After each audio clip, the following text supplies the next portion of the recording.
বাংলাদেশের ফুটবল ইতিহাসে শুরু হতে যাচ্ছে এক নতুন অধ্যায়। প্রথমবারের মতো ইউরোপের কোনো দেশের বিপক্ষে মাঠে নামতে যাচ্ছে বাংলাদেশ জাতীয় ফুটবল দল। আগামী ৫ জুন ইতালির পাশের ছোট্ট ইউরোপীয় দেশ সান মারিনোর বিপক্ষে একটি আন্তর্জাতিক ফিফা টায়ার-1 প্রীতি ম্যাচ খেলবে হামজা চৌধুরী, জামাল ভুঁইয়ারা। এই খবরটি নিশ্চিত করেছে বাংলাদেশ ফুটবল ফেডারেশন অর্থাৎ বাফুফে। সবচেয়ে বড় বিষয় হল ম্যাচটি অনুষ্ঠিত হবে সান মারিনোর মাটিতে, অর্থাৎ প্রথমবারের মতো বাংলাদেশ জাতীয় ফুটবল দল ইউরোপের মাটিতে অফিসিয়াল আন্তর্জাতিক ম্যাচ খেলতে নামবে। এটি শুধু একটি সাধারণ প্রীতি ম্যাচ নয়, বরং দুই দলের জন্যই একটি ঐতিহাসিক মুহূর্ত। কারণ বাংলাদেশের ইতিহাসে এটাই হবে প্রথম ম্যাচ যেখানে তারা কোনো ইউরোপীয় জাতীয় দলের মুখোমুখি হবে। অন্যদিকে সান মারিনোর জন্য এটি বিশেষ এক ম্যাচ, কারণ তাদের ফুটবল ইতিহাসে প্রথমবারের মতো তারা খেলবে কোনো এশিয়ান দলের বিপক্ষে।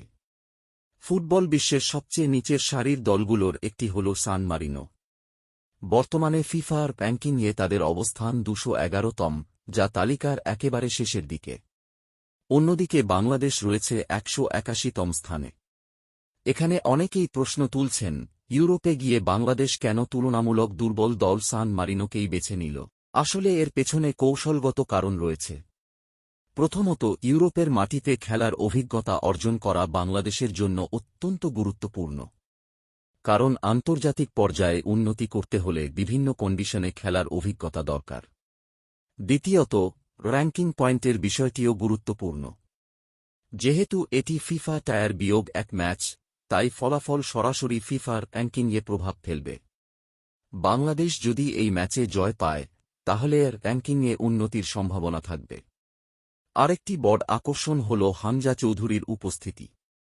ইংলিশ ফুটবলের অভিজ্ঞ এই মিডফিল্ডারকে ঘিরে ইতোমধ্যেই বাংলাদেশি ফুটবল ভক্তদের মধ্যে ব্যাপক উত্তেজনা তৈরি হয়েছে। জামাল ভুঁইয়ার নেতৃত্ব, হামজার আন্তর্জাতিক অভিজ্ঞতা এবং তরুণদের এনার্জি, সব মিলিয়ে এই ম্যাচ বাংলাদেশের ফুটবলের জন্য হতে পারে একটি টার্নিং পয়েন্ট। ইউরোপে প্রথম যাত্রা হলেও ইউরোপিয়ান প্রতিপক্ষের বিপক্ষে আগে খেলেছে বাংলাদেশ। বসনিয়া অ্যান্ড হার্জেগোভিনার বিপক্ষে ২-০ হার ও যুগোস্লাভিয়া এর বিপক্ষে ৪-১ গোলে হেরেছিল বাংলাদেশ। যুগোস্লাভিয়ার বিপক্ষে একমাত্র গোলটি করেন ফিরোজ মাহমুদ। বন্ধুরা, আপনার কি মনে হয়, বাংলাদেশ কি ইউরোপের মাটিতে নিজেদের প্রথম ম্যাচে জয় দিয়ে ইতিহাস গড়তে পারবে? কমেন্টে অবশ্যই জানাবেন। এরকম বিভিন্ন ধরনের আপডেট পেতে চাইলে অবশ্যই আমাদের চ্যানেলটি সাবস্ক্রাইব করে পাশে থাকবেন। ধন্যবাদ।